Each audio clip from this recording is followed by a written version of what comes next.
Welcome to Hollywood in Hindi presenting bleeding steel.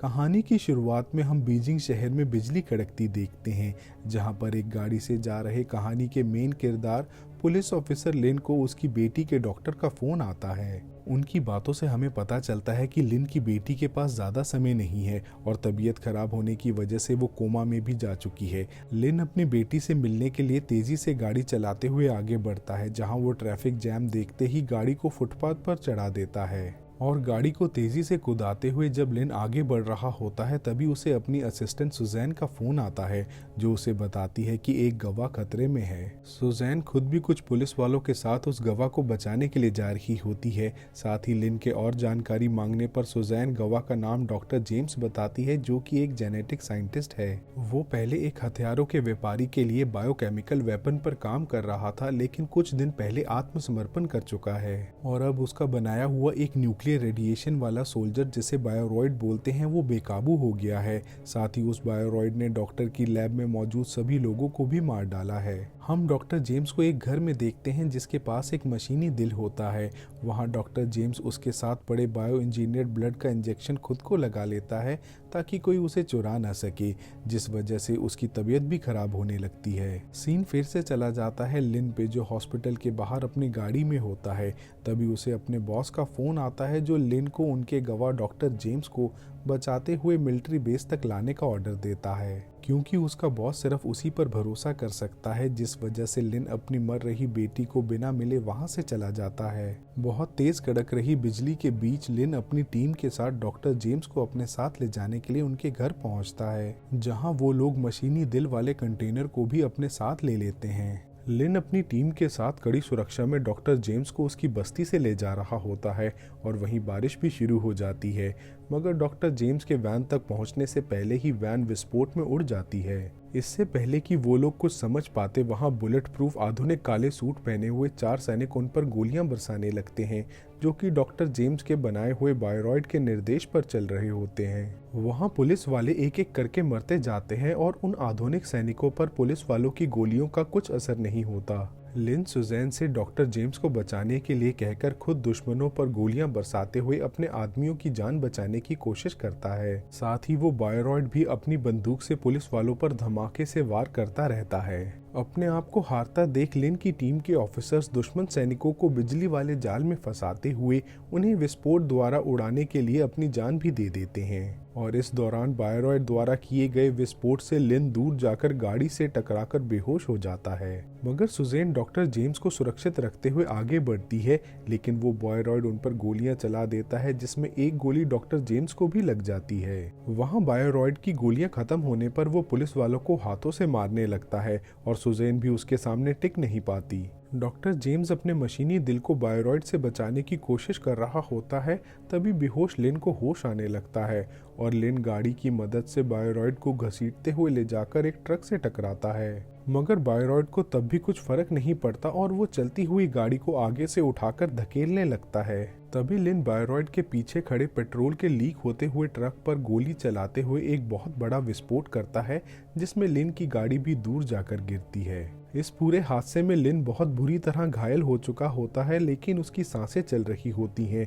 तभी लिन का mobile भी बजने लगता है। वो फोन उसकी बेटी की मौत की खबर देने के लिए आ रहा होता है, जिसे डॉक्टर जेम्स उठा लेता है। जिसके बाद कहानी चली जाती है 13 साल आगे, जहां ऑस्ट्रेलिया के सिडनी शहर में रॉजर नाम के एक राइटर की किताब ब्लीडिंग स्टील बहुत चर्चा में होती है और रॉजर के टीवी इंटरव्यू से पता चलता है कि उस किताब में एक यूएस सोल्जर को बायोरॉइड बनाने की कहानी है। उस इंटरव्यू वाली रात को एक प्रोस्टिट्यूट सिक्योरिटी चेक करवा के लिफ्ट से होती हुई रॉजर के पास पहुंचकर उसका दिल बहला रही होती है, मगर वो ड्रिंक में नशीला पदार्थ मिला के रॉजर को पिला देती है। रॉजर के बेहोश होने के बाद पता चलता है कि असल में वो प्रोस्टिट्यूट भेस बदल के आया एक लड़का लेसन है, जो रॉजर के कंप्यूटर से पेनड्राइव की मदद से सारा डेटा कॉपी करने लगता है।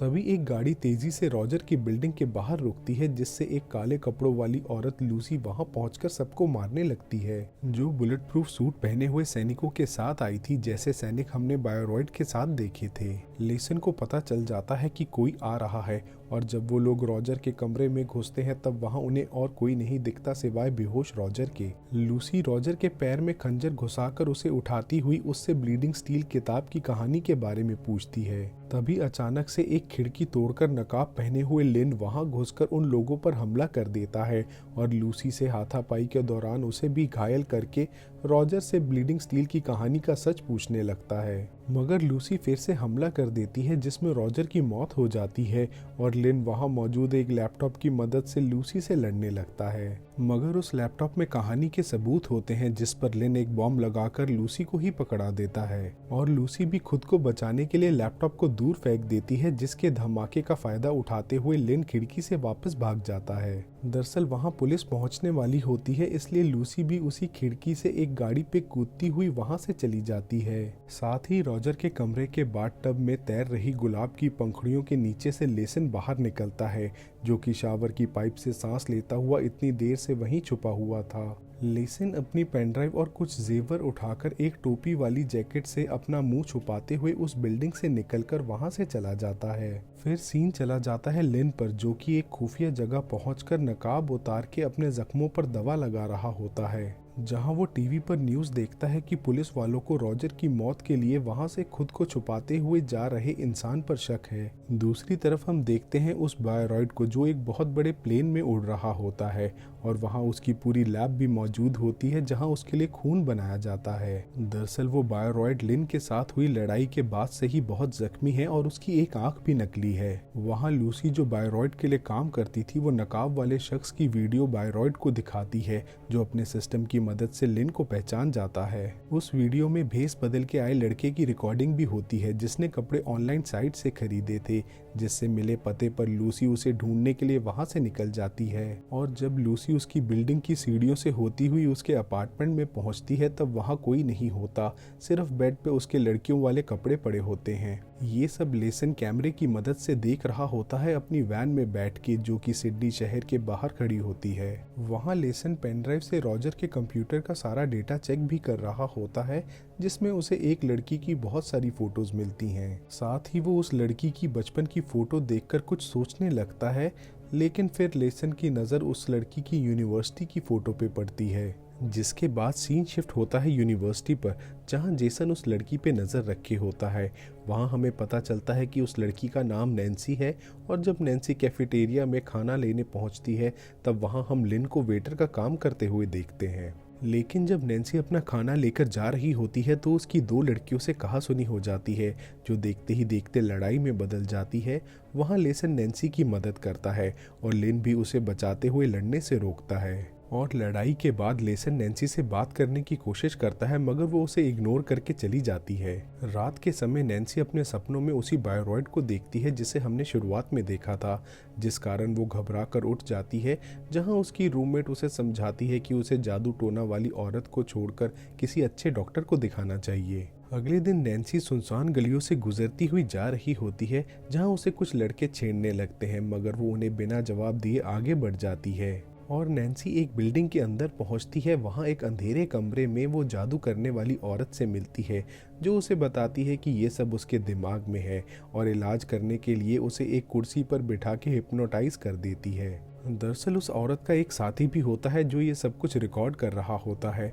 तभी नैन्सी को अपने ख्यालों में एक लैब में काम करते हुए डॉक्टर जेम्स देखते हैं, जहां वो बायोरॉइड सबको मारने लगता है और साथ ही नैन्सी भी बेकाबू होने लगती है। किसी तरह से जादू करने वाली औरत नैन्सी को होश में ले आती है और नैन्सी को बताती है कि उसके अंदर किसी और की आत्मा है। साथ ही उसे हिप्नोसिस करने वाले एक मशहूर शख्स का पता देते हुए उससे मिलने के लिए कहती है। फिर नैन्सी के वहां से जाते ही उस जादू टोना वाली औरत का साथी उसे कहता है कि अभी तो नैन्सी ने अपने सपने के बारे में कुछ बताया ही नहीं था, जिस पर वो कहती है कि शायद रॉजर उन रिकॉर्डिंग्स की वजह से ही मारा गया जो उन्होंने रॉजर को दी थी। और जब नैन्सी उस बिल्डिंग से जा रही होती है तब उसका सामना फिर से उन्हीं लड़कों से होता है, मगर नैन्सी उनमें से एक लड़के के नाजुक अंग पर वार करती हुई वहां से भाग जाती है। लेकिन वो लड़के उसका पीछा जारी रखते हैं और नैन्सी भागती हुई उस बिल्डिंग की छत पर पहुंच जाती है, जहां वो उन लड़कों के बीच फंस जाती है। तभी एक लड़के के सर पर जोर से वार होता है, जो असल में लेसन ने किया था,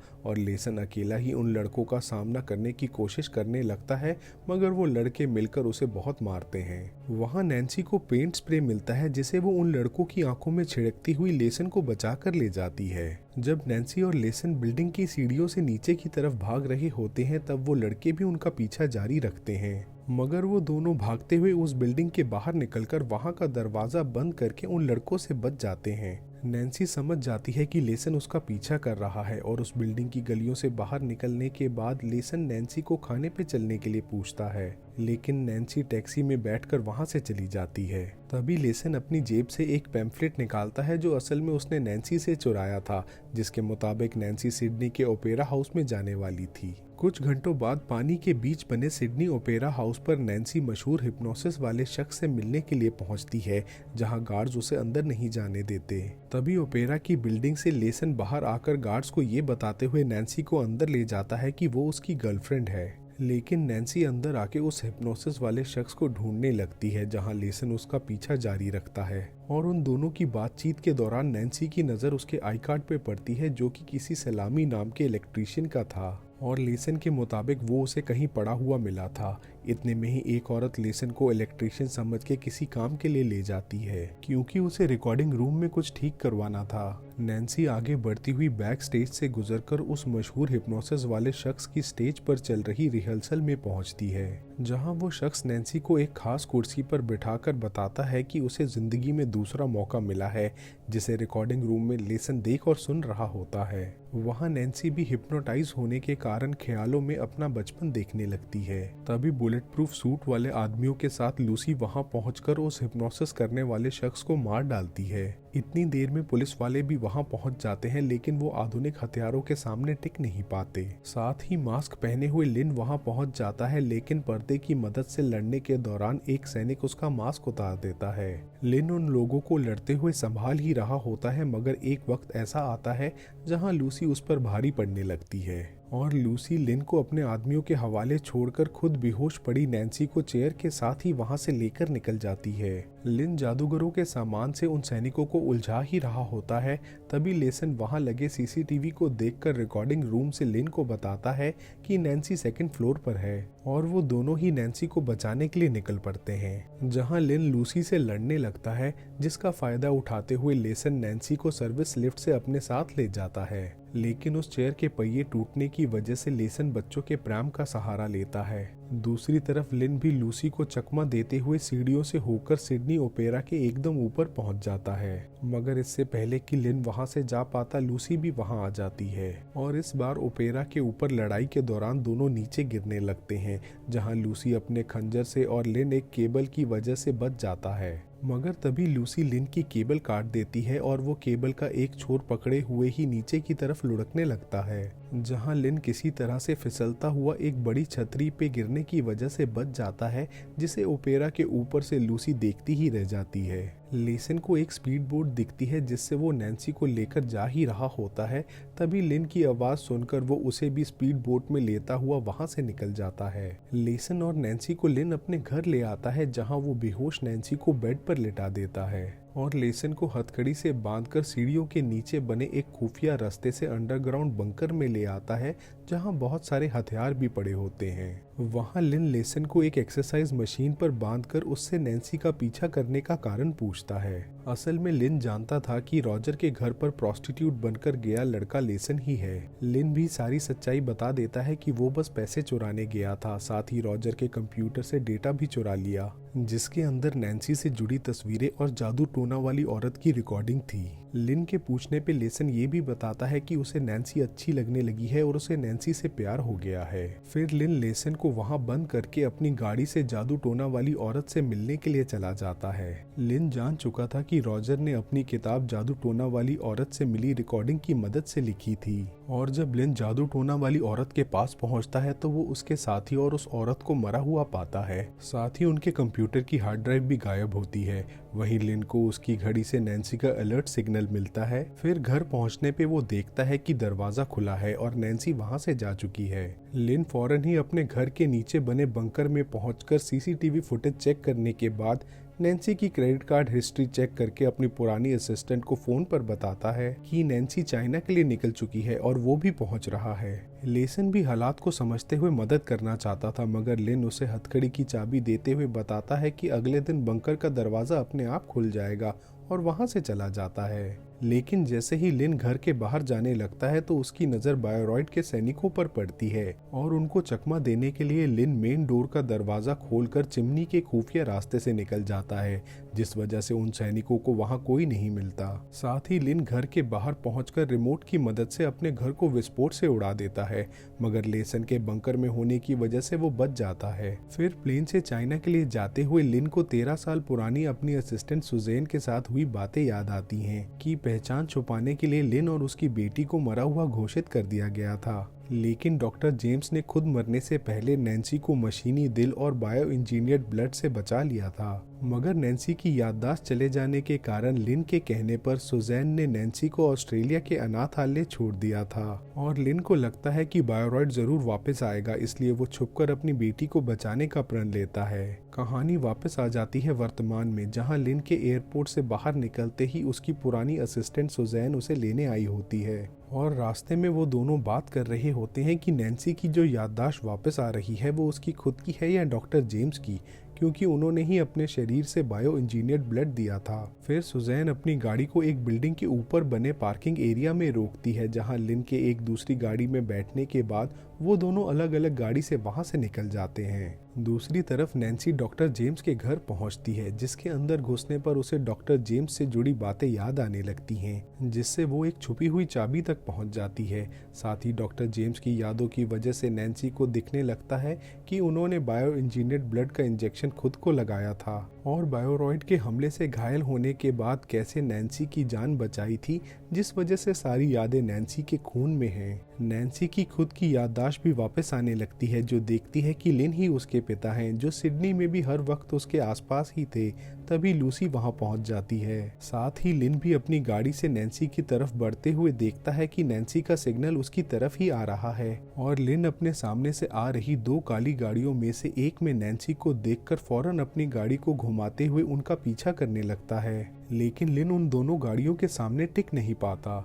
साथ ही वहां लेसन भी मौजूद होता है, जो सड़क पर पेट्रोल डालकर उन सैनिकों की आ रही गाड़ी के शीशे पे अंडे फेंक देता है, जिस कारण उन सैनिकों को सड़क पर पड़ा पेट्रोल नहीं दिखता और उनकी गाड़ी का फिसलने की वजह से एक्सीडेंट हो जाता है, मगर लिन की गाड़ी इस हादसे में बच जाती है। लिन उस उल्टी पड़ी गाड़ी में नैन्सी को ढूंढ रहा होता है, मगर उसे सिर्फ नैन्सी का मोबाइल ही मिलता है और लिन की घड़ी जो नैन्सी के मोबाइल को ट्रैक कर रही थी वो अब किसी काम की नहीं रहती। तभी लेसन मदद करने के लिए उस गाड़ी की नेविगेशन चिप निकाल कर वो लोग कहाँ जा रहे थे उस जगह का पता लगा लेता है और ये खबर लिन अपनी असिस्टेंट सुजैन को देते हुए वापस अपनी गाड़ी से उनके पीछे जाने लगता है, मगर उसकी गाड़ी स्टार्ट ना होने पर उसे फिर से वहां स्कूटी पर आए लेसन की मदद लेनी पड़ती है। सीन शिफ्ट होता है एक बैंक में, जहां लूसी 2 सैनिकों के साथ पहुंचकर वही चाबी दिखाती है और वहां का एक कर्मचारी उन्हें बैंक की तिजोरी तक ले आता है, जो सिर्फ उसकी आंखों के स्कैन से ही खुलती है, जहां तिजोरी के मजबूत दरवाजों से अंदर जाकर वो कर्मचारी उस लॉकर के सामान को निकालकर लूसी के हवाले कर देता है। लूसी उसमें से निकले कैमरे को देख ही रही होती है कि वो कर्मचारी उन्हें तिजोरी के अंदर बंद करके वॉकी टॉकी से पुलिस वालों को वहां बुला लेता है और फौरन ही स्पेशल कमांडोज बैंक के बाहर पहुंच जाते हैं। उसी वक्त स्कूटी से लिन और लेसन भी वहां आ जाते हैं, जिन्हें सुजैन अपनी वैन के अंदर आने को कहती है। साथ ही तिजोरी के अंदर गैस भरने के कारण उनके आधुनिक हथियार किसी काम के नहीं रहते, इसलिए लूसी पकड़े जाने के डर से अपने साथियों और खुद को मार डालती है, जिनकी सीसीटीवी फुटेज वैन में लिन और सुजैन देख रहे होते हैं।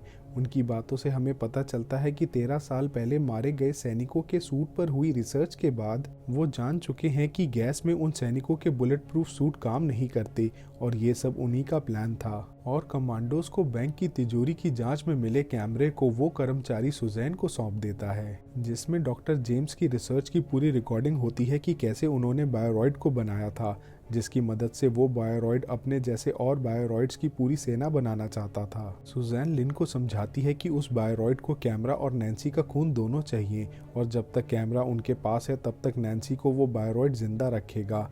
वहीं सुजैन के पास एक प्लान भी होता है। फिर हम बायोरॉयड के सैनिकों वाली काली गाड़ी को एक बंजर पहाड़ी इलाके में खड़े एक बहुत बड़े प्लेन के अंदर जाते देखते हैं, जिससे एक औरत 2 सैनिकों के साथ प्लेन के सुरक्षा कर्मचारियों को चकमा देती हुई अंदर पहुंच जाती है। असल में वो औरत सुजैन होती है लिन और लीसन के साथ, जो उन्हें पहचान चुके एक शख्स को मारकर उससे मिले नक्शे की मदद से आगे बढ़ती है। और तब तक प्लेन भी हवा में उड़ चुका होता है, जिसके अंदर बनी लैब में वो बायोरॉयड जो ठीक से चल भी नहीं सकता, वो नैन्सी के खून को एक मशीन से साफ करते हुए अपने शरीर में डाल रहा होता है, जिससे नैन्सी और डॉक्टर जेम्स की यादें उस खून से हट जाएंगी और देखते ही देखते नैन्सी के रीजनरेटिव खून की वजह से वो बायोरॉयड ठीक होने लगता है। साथ ही प्लेन के अंदर सुजैन एक साइंटिस्ट को बंदी बनाते हुए लिन और लीसन के साथ उस लैब के अंदर घुसने में कामयाब होती है, जहां एक रिएक्टर और कई साइंटिस्ट मौजूद होते हैं। वहां लिन अपनी बेटी को देखते ही एक साइंटिस्ट को मारते हुए उसकी तरफ आगे बढ़ता है, जिसे देख बाकी साइंटिस्ट उस लैब से भाग जाते हैं।